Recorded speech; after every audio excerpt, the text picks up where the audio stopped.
It's a great pleasure and honor to welcome you on the Effective Branding and Marketing for Africa session in the panel. And Africa has been, Mama Africa, I should say, is welcoming us to explore the whole range of different resources and the wonderful things and experience that has got to give us. Africa tourism is bringing to Africa about 8.5 of the GDP. It brings about 71 million arrivals and about $40 billion. This, of course, 2019 numbers. And those of us who have been working with Africa for many years will know the range of experiences that can offer and how regenerative and transformative those experiences are. We don't have a lot of time, and we've got some fantastic colleagues in the panel, and I would like to introduce them. The Honorable Minister Najib Balala from Kenya, who needs no introductions, is one of the most active tourism ministers in the world, and he is probably the only minister in the world that has got the title of Minister of Tourism and Wildlife, and he is at the essence of sustainability and how he's doing, how Africa is actually driving tourism. Wonderful to see you, Minister Balala. We've got Clare Akamanzi, who is the Chief Executive Officer of the Rwanda Development Board. Clare is a very experienced executive. She has worked with the office of the minister of the president in the past, and she had an international career in 7 countries in 3 continents, doing a whole range of things in international trade and investment. Then we've got my good friend Cuthbert Ncube, who is the chairman of the African Tourist Board based in South Africa. He's a very seasoned tourism professional, running his different organizations, including a hotel, and he is the chairman of the African Tourist Board. And we've got all the way from Shanghai, China, we've got Marcus Lee, who is the chairman of the Small and Medium Enterprises Business Owner Association in China. And Marcus is very much involved in China investment, and he has been driving a whole range of initiatives to bring investment in Africa and around the world for tourism.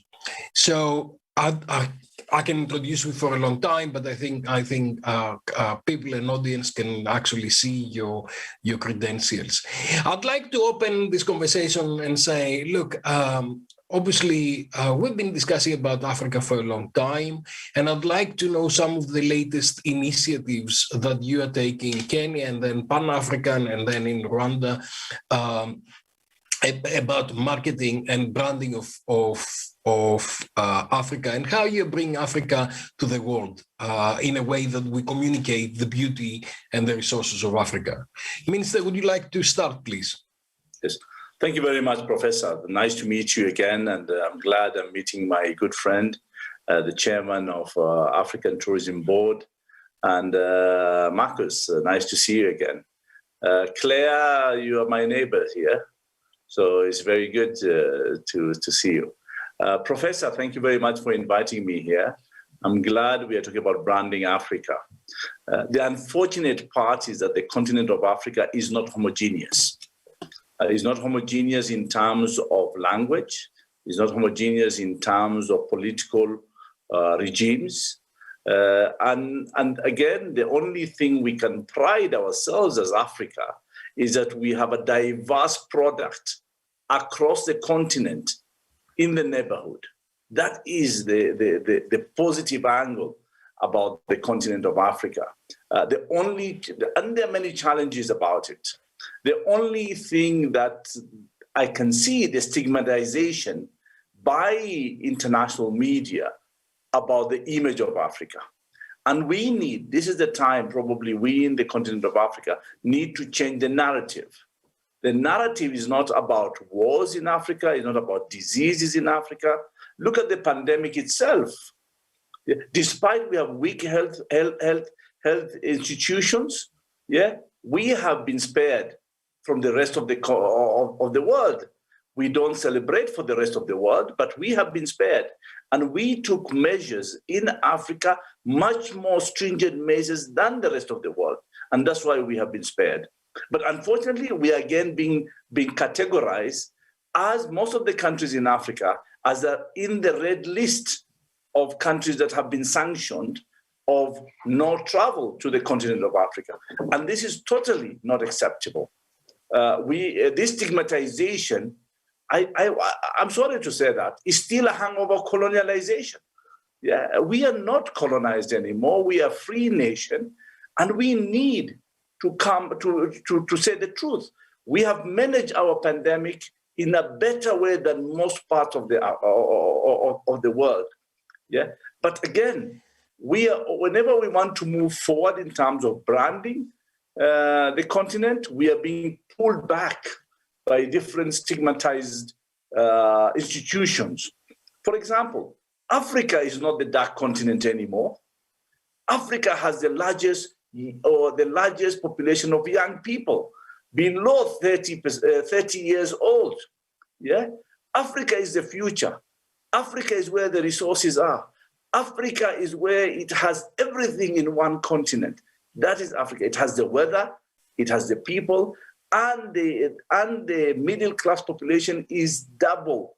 And also a double-digit increase of GDP is in the African continent. But I see the challenge, Professor, is that there's still stigma against the continent of Africa, and that is what we should work together to remove it. Yeah, it's easy to say that we can rebrand, but it's not about us alone talking about the positive angle. It's about to make people change their minds against the continent of Africa.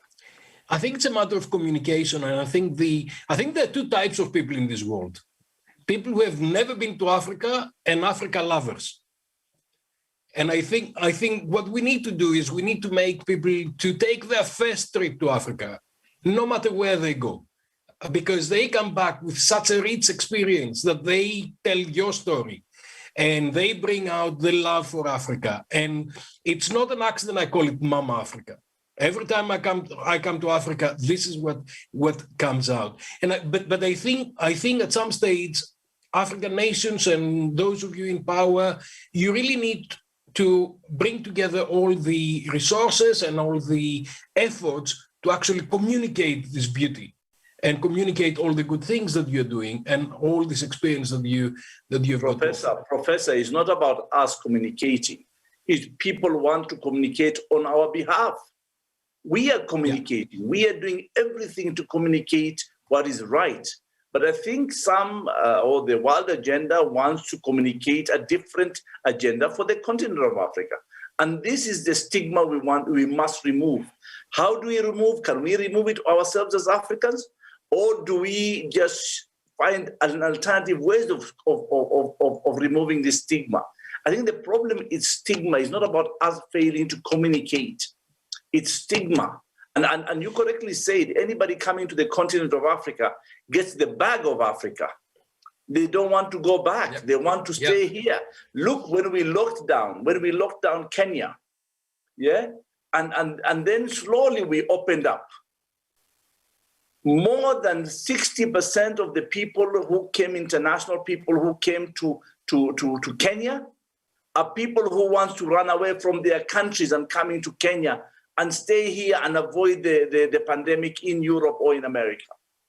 Yeah, so yes. Fantastic. It was a safer haven during the pandemic. And the continent of Africa, because of the weather, because of nature, because of openness, this is the safer place to be during this pandemic. Let's bring Clare in to see her perspective from Rwanda.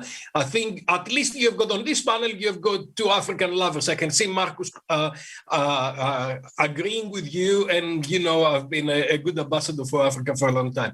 Clare, how do you see yourself from Rwanda and your experience? How Africa can actually bring this message out, and how can we use marketing to rebrand Africa? Thank you very much, Dimitrios. And I'm very delighted to join this discussion. So I am the CEO of the Rwanda Development Board.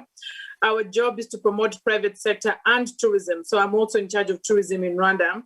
And for us, branding has been everything about what we try to do for tourism. And Minister Balala was very right about Africa not being homogeneous and trying to also, but Africa is seen as if it's homogeneous. So very important that we collectively work at addressing the perception of the African continent as countries, because even though we're not homogeneous, many times we're seen as if we're one, and that becomes something that really affects us. Now, for Rwanda, we have a history of the genocide against the Tutsis, which we're actually commemorating this week. And for a long time, Rwanda was seen as the country that had a genocide against the Tutsis. So for us to rebrand and market Rwanda, we had to think very differently and also in a very bold way. And we put in so many reforms and initiatives that are very different. For example, we advertise with Arsenal and PSG. And if you watch an Arsenal game in the Premier League today, or if you watch PSG playing, you will see Visit Rwanda on the sleeves of their shirts or on the back of their shirts or even in the stadium. And when we did that, the world was very shocked about a country like Rwanda promoting tourism in a Premier League football club. But even though it sounded controversial and unusual, it brought a lot of branding capital on Rwanda. And we had a lot of people coming to Rwanda just to be curious. This country that was able to advertise on Arsenal, who want to visit. The first year of advertising with Arsenal, we had a 17% growth of tourism. And we did a survey together with the Arsenal Football Club and even PSG, and the likelihood of people visiting Rwanda because of seeing Rwanda in these platforms was very important. So that's an example of some of the bold initiatives we took to brand Rwanda and also to make ourselves known globally. But for us, the second point I want to make is that what makes us really a good brand is the experience. Because when tourists come to Rwanda, they talk about the experience. Recently, we had on CNN, Richard Quest, some of you who watched CNN, when he came to Rwanda just a few weeks ago, he said that it exceeded his expectations. Now, our goal is to make sure that when people come to Rwanda, we exceed the expectations. They find a country that is physically very clean, no litter on the streets. They find a country that has infrastructure that works. They find an experience in tourism national parks that is really a very exceptional experience. That actually is the real brand, the experience that we have. And we really invest a lot of money in making sure that the experience speaks for itself. And then maybe the last point I want to talk about is partnerships. If you want to brand and market, you can't rely on just the tourism board doing that. For us, we partnered, for example, with Qatar Airways to bring travel to Rwanda, between Rwanda and Qatar Airways. It's a joint venture we've signed. We also partnered with lodges like Wilderness Safari, Singita, who on their own do a lot of marketing. So bringing companies to invest in Rwanda, bring their FDI here, and then they become part of the partners of marketing. It has been crucially important in promoting tourism for us. Thank you. Absolutely. That's fantastic. And it's really, really critical that we do not confuse marketing and promotion, because marketing is all about bringing everything together. And I think there are so many wonderful stories that are coming out of Africa that they'll reach the world. So I will deeply encourage you to involve the young people that they're going around with their mobiles, taking pictures of everyday life and how wonderful everything is in different neighborhoods, and spread these images, because this is the authentic kind of Africa that we would like to experience. And social media is possible. Absolutely, and it's absolutely, and it's very cost effective. So you don't necessarily need to invest huge amount of money on different things, but to bring out the wonderful experience. And I know that Cuthbert shares that, because we have discussed that in different forums. But I really want Cuthbert to tell us, how is the African Tourist Board coming forward, and how you're engaging different people from around Africa to bring this message out and provide the new kind of image of Africa out?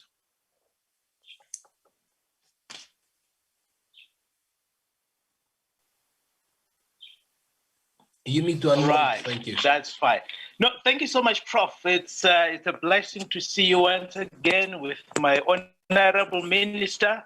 It's so good to see you. You still look younger almost every time when we get together. And Clara, thank you so much. We really appreciate. I'm looking forward to meet with you physically during your conference that is actually around the corner. And Professor Lee, thank you so much. It's good to see you. Yes, as African Tourism Board, we will always say travel and tourism sector, it is the only development as on the principles of sustainable economic activity that should be a stimulating factor of growth through collaborations. If there was a time to appropriate policy development that drives and addresses in a holistical way, present the continent as a bloc, it is now. Continental integration and cooperation is the core and vital for a sustainable development of the tourism economies in Africa.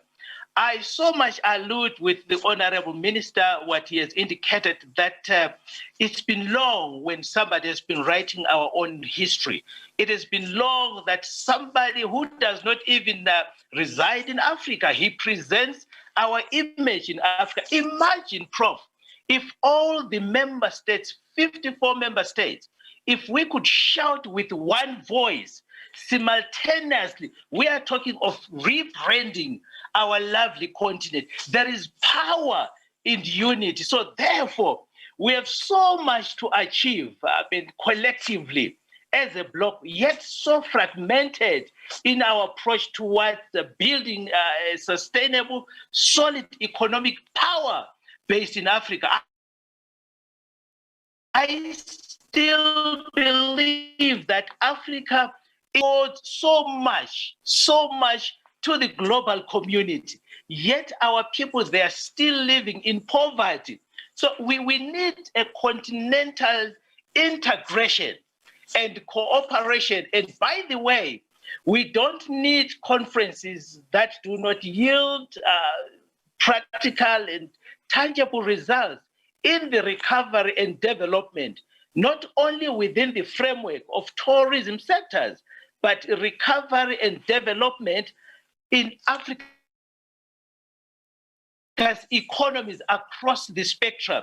That hasn't been much of an African populace. So we need to see a full participation and beneficiation of the economic inclusion in our continent. As much as we appreciate the inroads from Rwanda, we need to be able to pollinate among ourselves. Let us shout with one voice in rebranding and rewriting our own narrative as Africans and sell to the world.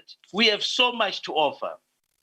And I think that's the opportunity. I absolutely agree with you. And Cuthbert, I've been, as you know, supporting the African Tourist Board for a long time. And I think during the pandemic, it brought leadership from all over the world and brought resources and knowledge from all over the world to actually support the continent to come out and bring all this wonderful experience and all these wonderful ideas together.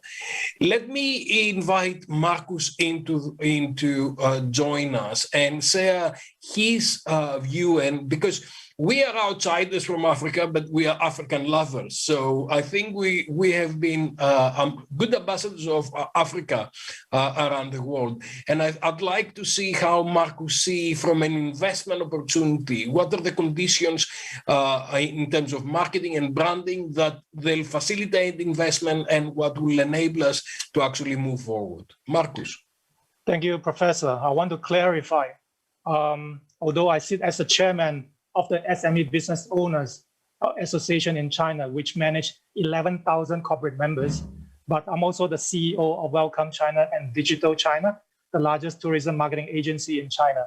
So in this topic, in this session, I want to touch on the branding. And then, of course, I can answer your question on FDI. That's my profession. Thank you, Professor. And I'm very good to see my old friend, Minister Najib. I see him everywhere, a few times a year, maybe.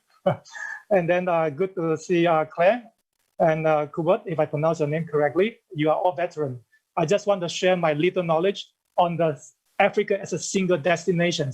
But let me start with the previous session and echo on the stigma that the Minister mentioned about the media coverage, the wrong image So when we think about Africa in China, we think about two pictures.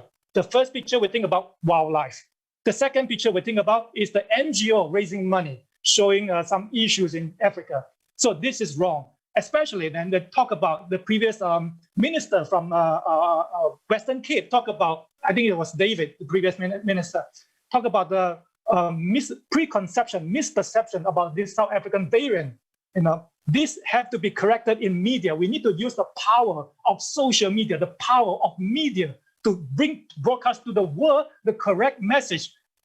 But I think this have not done enough so far. More can be done because of these stereotypes, these preconceptions that we have on Africa continent. In terms of branding, this is some of the barriers we talk about. For example, we think Africa is monotonous. We think Africa is a monoculture. We think there's a backward. We think lack of history. We think it's lack of infrastructure, so on and so forth. But it's not. Africa has so much unique selling point, diversity that is offering. So before I go on further on how we can market as a single destination, we can learn from the block of countries they have done, for example, tourism year. I'm sure everyone remember the Europe-China tourism year 2018. I just take that as an example. My company coordinated the China Pacific Tourism Year 2019 for 10 countries in Africa, in China. So what's the result? We increased from 125,000 Chinese visitors to 200,000 Chinese visitors. How do you do that? So this, I will want to go back to Professor before taking too much time. But those are set the stage on how can be improved as a single destination, as an Africa continent, how we market as a single destination. Back to you, Professor. Thank you very much. That's absolutely wonderful. I think we've done the first round. Let me actually put a proposal into the table that I was just thinking while you were all talking. And Minister and Cuthbert and Clare probably can take that forward in a very easy way. I would like to see a competition on a hashtag Love Africa. And I like you love Africa. Hashtag Love Africa, and can be on Facebook, Twitter, Instagram, TikTok, whatever you guys are using. But I would like your young population, the students from school, the students from university, to come up and express all the beauty of Africa and express all these wonderful resources and express all this wonderful experience that you can have in Africa. And that is, Minister, I think that is going to take away the stigma in a way that, whoever is not moving the image forward, we will have to look into the realities, and we can see the wonderful scenes that, every time I come to Ghana or to Kenya or to South Africa, the music, the people, the street food, all these wonderful things. And I'll tell you a little story. Some years ago, I came to Ghana and I met one of my ex-students. And she wanted to take me to a very nice international restaurant. And I said, no, let's walk around the neighborhood. And we went to some very little, nice little restaurant where the locals, they welcome us in the best amazing way. And I was taking pictures. And this ex-student of mine, who's a wonderful lady, and she represents Africa everywhere, told me, look, Professor, you taught me a new lesson. And the lesson is go bottom up. See what's happening in the neighborhood. Bring the people into the authentic experiences and tell the story. And I think a competition of video, a competition of photography may actually do that cost effectively and populate the world with hashtag Love Africa. And I think that will be one of the best ways of coming forward. I know that Alicia is going to come back in a minute and she is going to tell me that we need to hurry up. But I'd like to give you 1 minute each to come back with a second position and actually see how we can take all these innovative marketing and branding techniques that we see around the world, and how can we bring the right image and the right brand out of Africa. Minister.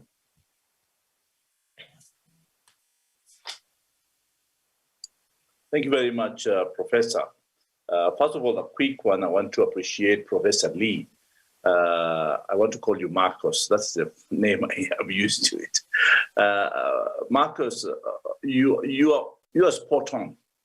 Stereotypes is what is killing our efforts. Rwanda is doing well, but imagine the stereotype, genocide. Yeah, again, just the other day we had Ebola. Ebola is in West Africa. South Africa suffered because of the stereotype. You know, it is conveniently you say it's homogeneous, and then conveniently you say it's not homogeneous. Yeah, so those are the challenges we are facing. But with the new technological dispensation, the social media, the agenda is changing. Yeah, I agree with you, Professor, is that the young people now are taking the story out themselves. They are not waiting for government. They are not waiting for the mainstream media. They are going against the mainstream media. I can tell you, one time CNN, when President Obama came to Kenya, yeah, CNN said, hotbed of terrorism is Kenya. Immediately, Kenyans and young people in the social media and the rest of the world actually refuted this. Kenya is not a hotbed for terrorism. And President Obama came, and many other presidents came to Kenya, and it is a safe destination. We get incidents. We get incidents like any part of the world. I have seen the statistics in the United States of the pandemic currently, and I have seen statistics of crime happening on a daily basis. But the international media would not report those crimes because those are local news. They want international news. So anything happens negative in Africa becomes news, but anything positive is being run down. And I agree with Clare. When these people come in here, like Richard Quest came to Rwanda, and he came to Kenya 2 years ago, and it is mind-boggling. They can't believe they have discovered a new destination or a new world altogether when they come to the continent of Africa. So branding is the right thing to do. But again, we need to push hard. The narrative Chairman is talking about, yeah? We are writing new narratives, but it is not reaching out because it's being suffocated, yeah? Because remember, we are in competition. We are not an island of our own in the continent of Africa. We are in competition with Europe. We are in competition with China. We are in competition with America. We are in competition with Southeast Asia. So everybody is competing. And now with this pandemic, the lesson is that you cannot travel overseas. So what you do is travel locally. So everybody have realized there is a domestic product and a domestic market. And from the domestic market, you can at least not replace the revenue lost from international travel. And that's why all of us, we are looking at domestic tourism currently, because the world is closed down. I can tell you for us, we are technologically savvy as our young generation in the continent of Africa, not only in Kenya. The continent of Africa, the young population are moving their agendas. It's not government anymore. It's not the media anymore. It is them. And that is the spirit we want to proceed in changing the narrative for Brand Africa. Absolutely. And that is the hope for Africa, to bring all this young population, because you have the youngest population, and you're actually using technology very effectively because it's all on smartphones to actually bring the positive message out. And if there's anybody who is not listening, they'll be forced to listen because they'll see it everywhere. Love Africa. That's the bit I like to bring forward. Claire, would you like to have your 1 minute, please? Yes, thank you very much. And just to build on again what Minister Balala and my colleagues, Cuthbert and Mr. Lee talked about earlier, I think the best way to really tackle this brand issue is to have more and more people exposed to the truth about what our countries have to offer.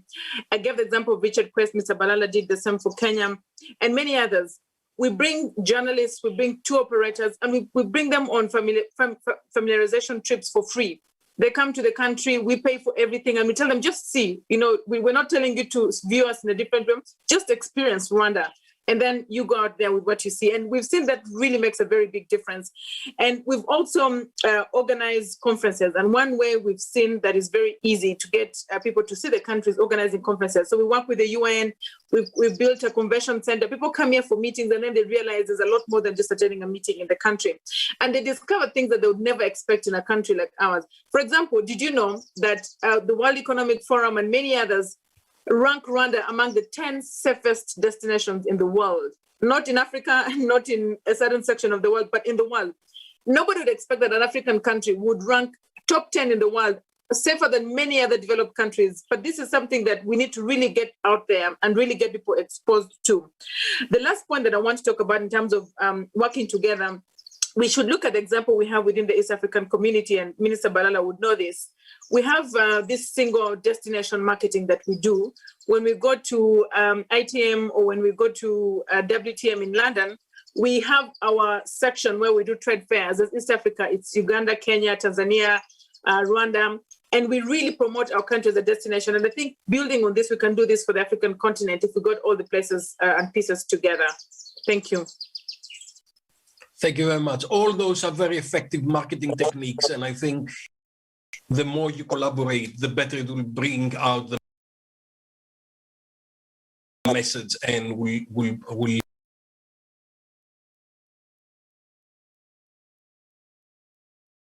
take everything forward. Cuthbert?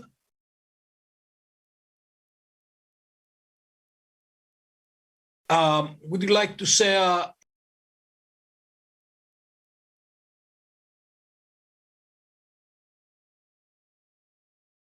your plans with the African Tourist Board and how you can facilitate some of these activities?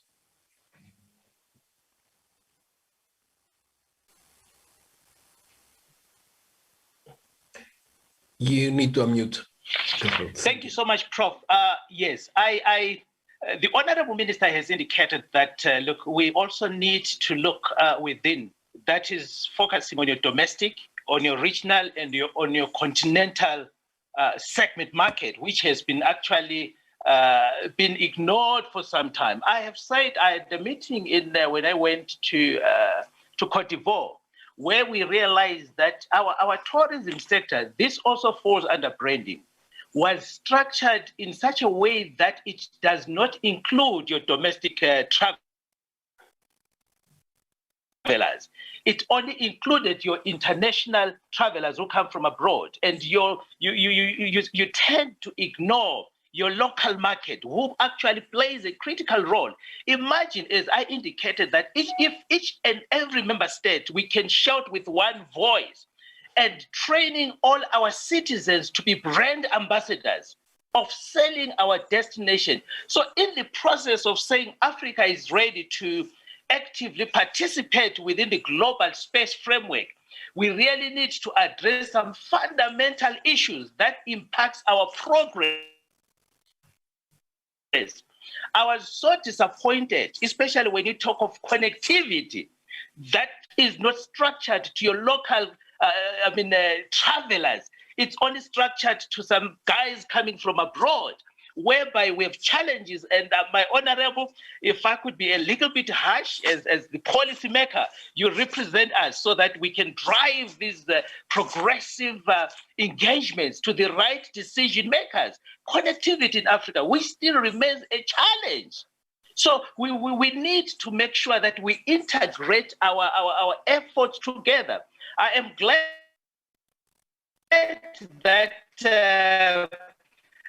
Clare, she's actually, I've been following the progresses of Rwanda. We need to be able to pollinate among ourselves as member states. Let us learn from our neighbors. Let's stop the segmentation so that we work towards the objective of bringing Africa within the global playing field. The ground is not level, so it's high time that we bring all member states together and shout with one voice. Africa, yes, we are ready. We have so much to offer. Absolutely. Absolutely wonderful. Marcus, your last word, please, and how we can help Africa to flourish. Yeah, my last word for this session, yes. Yes. China bring a few millions, more than a million tourists to Africa continent. We increased about 40% in the past 5 years, pre-COVID, of course. I want to set the stage. Many younger generations go there, families goes there, females more than male going there. Younger generation, I mean, both those are born after 70, those are born after 80, take about 62%, well, including myself. So how I buy the packages, how I choose destination, actually, I'm part of the group. So I have just a few conclusions to make from my side, from the Chinese perspective is number one, understanding the appeal of individual destination. Number two, understanding the shift of the market trends. Everyone knows about moving from group to FIT, especially China right now, from group to custom-made. And third point is enhance the B2B marketing even right now. For example, do e-learning. This is the best time. Don't wait for the gate to open and everyone move to do marketing. So now is the time, not when you got enough budget or now, not when the border is open, not that. And the fourth point is B2C. Social media, don't go back to the old school, not just take Facebook, Twitter. That's not enough. My company managed like 30 platforms. I mean, WeChat, Weibo is no longer enough. We have to keep in the trend with the niche marketing. For example, female marketing, knowledge marketing, certain target group. And my last point is about how China ready is your destination. I'm a big advocate about China ready. For example, I go to South Africa every year, and then I keep on telling every year to them, and still, there's still so much to improve on China readiness. So I want to conclude with one last point is, how can we market Africa as a single destination? I have one idea, is to launch the Visit Africa 2025, or to launch the China-Africa Tourism Year 2025. This is one single largest marketing campaign that can unite the entire African continent and market as one. Thank you. Thank you very much, Marcus. I think you've got a lot of good ideas that they're all packaged together. And I think if we kind of bring all this knowledge and this expertise together, we'll have wonderful results. It needs to be cost effective, it needs to be quick, and now is the time. I think Cuthbert said that now is the time. It's all to bring all the wonderful power and all the wonderful energy that's coming out of Africa. Thank you very much. I think we can talk for another 3 hours, but my friend Ibrahim and Alicia would not like us to do so. But hopefully we'll have the opportunity to meet in person sometime very soon, and we will be able to take some of these things forward offline and different forums. Thank you very much. Thank you, Professor.